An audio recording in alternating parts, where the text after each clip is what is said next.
I love that word. Woosah.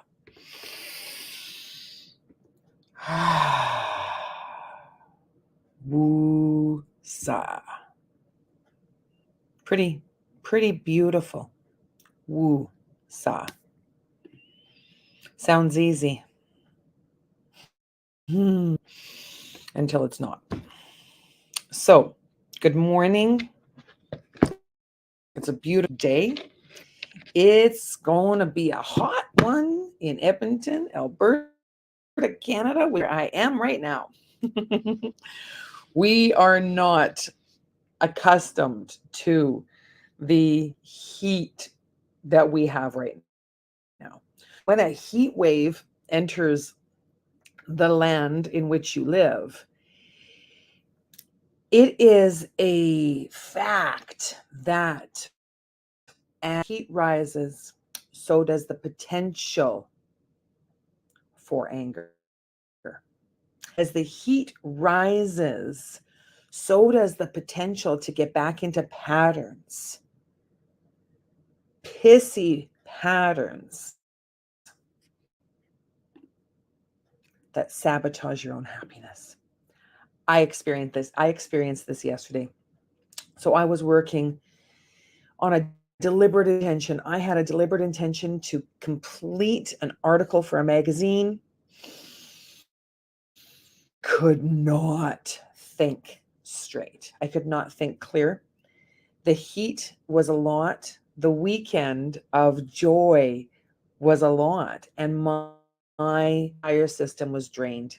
And instead of stepping back, I pushed through until I realized that I was becoming angry. When I realized that I was becoming angry, I literally stepped in this room, shut the door, and did not allow myself back into the space where the anger was created, where the anger was living. So hot. So my office space has southern exposure.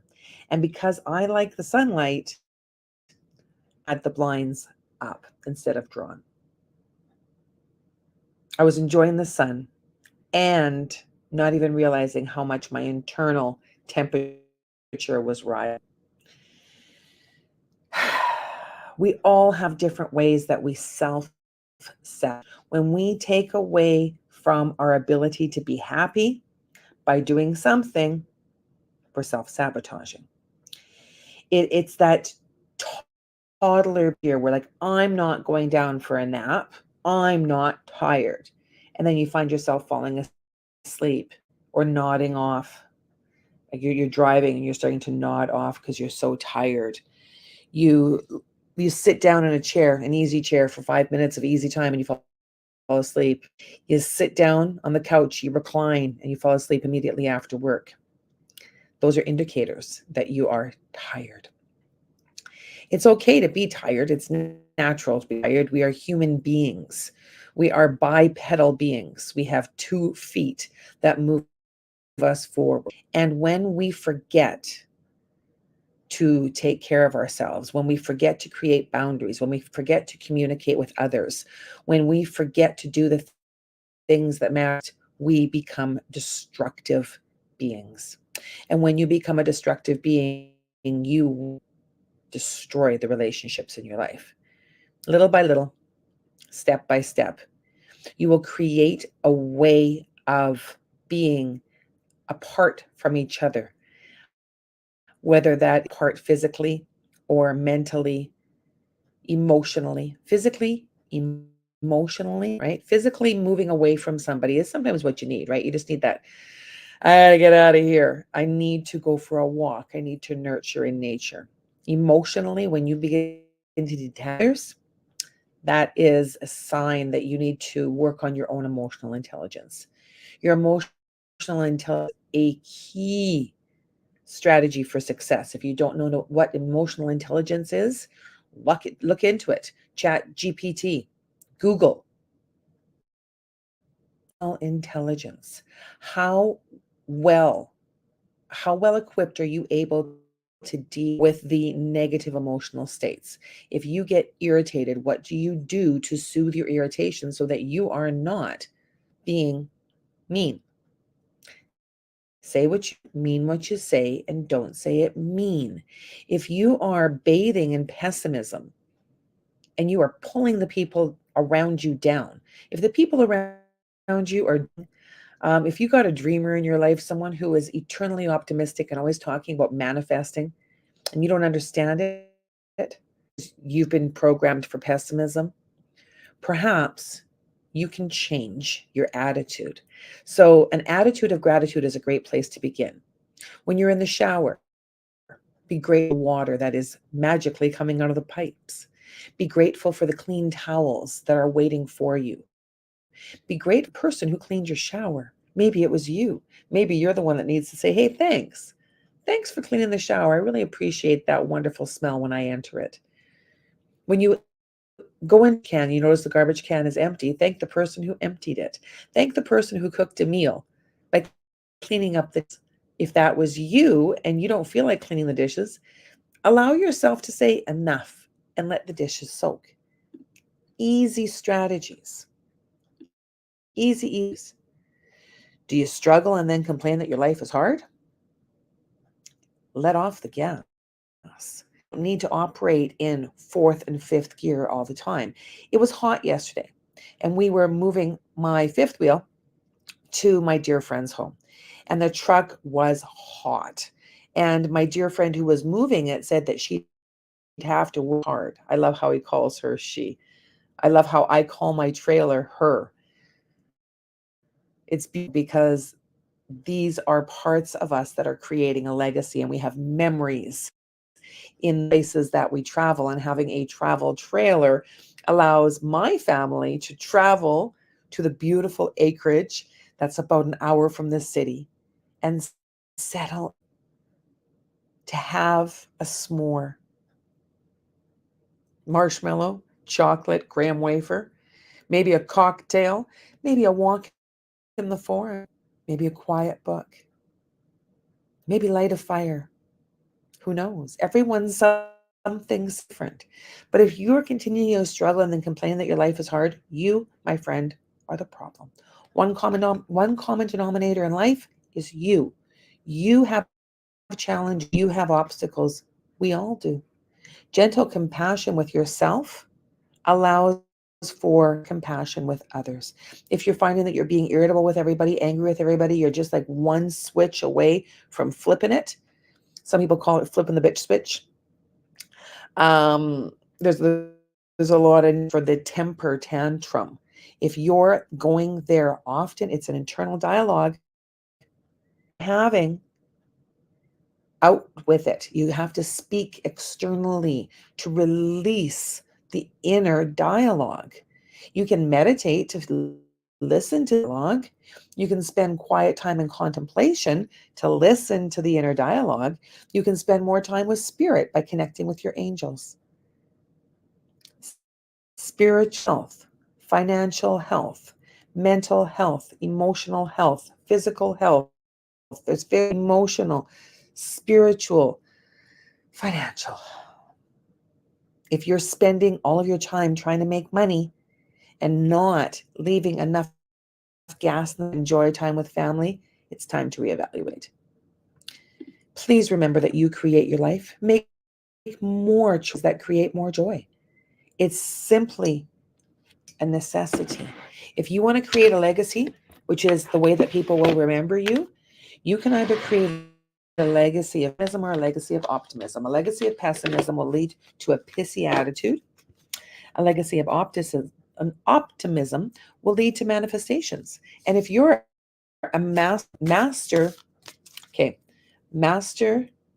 manifesting generator, pure like me, you may see things differently than the world around you. If you can figure out your human design, if you don't know how to figure out your design, put a comment in. I've got a lovely lady that helps with that. I don't do everything. I far from do everything. There is a delusion out there, got it all together all the time.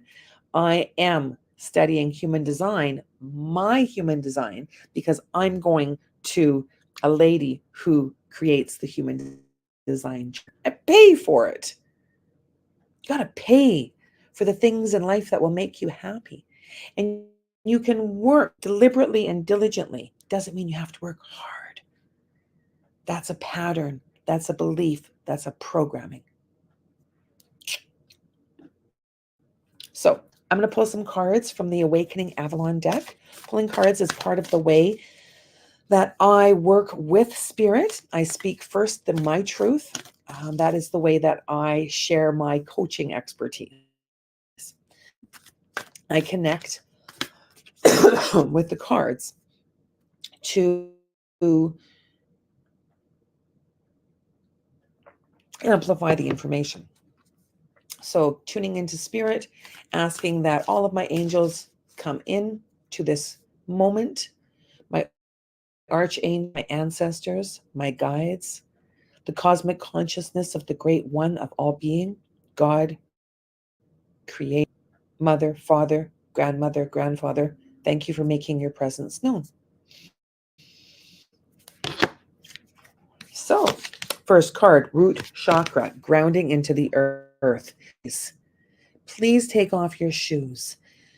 If you're driving and you need a break, pull over to a grassy spot.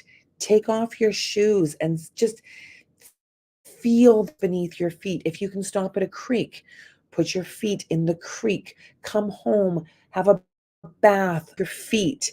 Do the things that make your life better, nurturing with nature. The root chakra is the earth. Spend time every day connecting with the energy of earth. Second card, all is well. Take time to relax. Kick it back a notch. What you today is enough. When you feel enough is enough. Do you ever do that? Enough. That is overwhelm. Nip it before you get there. If you are becoming irritated, if you wake up grumpy, then there's a indicator that you need to make some changes in your life. Because if you want to surround yourself with happy people, being authentically happy is important. You can become more authentically happy by just being happy. Find a way to laugh, look at a funny video, watch a funny movie. Just kick back and know that all is well. Take time to rest and recover. If you were like me and you had a busy weekend, it was my bonus son's wedding, and I spent time with family. I spent the week before that setting up the trailer. I just spent yesterday doing like 5 loads of laundry and driving my son to the airport earlier. Oh my gosh. So last night, kicked back and I colored. That was my way to rest. Coloring. Coloring me is a wonderful experience because it helps me tune in and tap into the fact that I'm a bit of a perfectionist. And when I don't color in the lines completely accurately, I start to get all judgmental on me. It's a coloring dance. You aren't being critiqued. It's not being put up on the stage for everybody. It's going to become part of your vision board. That's fun. Making life more fun is what makes life more fabulous. If you are stuck in that martyr mentality where you are constantly, I have to work hard, I have to do all these things, and you believe that suffering is the path to something happy, you are mistaken. Suffering is optional. Life is full of challenges. Life is full of obstacles. There will be grief. There will be trauma. You will need to restore. You will need to reflect.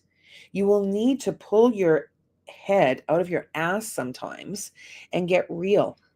Because the time that you spend with your loved ones may be the end. Today may be the last day that you spend with someone you love. Kiss them goodbye. Tell them how much they matter. Say hello. Say I love you. Say it often. Living with regret is one of the experiences in life. I've been there. I'll never go there again. That's why I do things in my life that create opportunities to spend more time together because memories matter most. Memories matter most. Lots of joy. Thanks for tuning in, everybody. I love you to the moon and back. I will be back in less than an hour with the amazing Kitty Foss. Wednesday Wisdom. What we'll be talking about today. Kitty quite often chooses the topic, so we'll see what the great Kitty Foss has for her downloads this morning to see where we're at. We'll be talking about astrology, joy, and so much more. Love you to the moon and back. Peace out. Keep that attitude. It's a way to make it work better. Love you to the moon and back.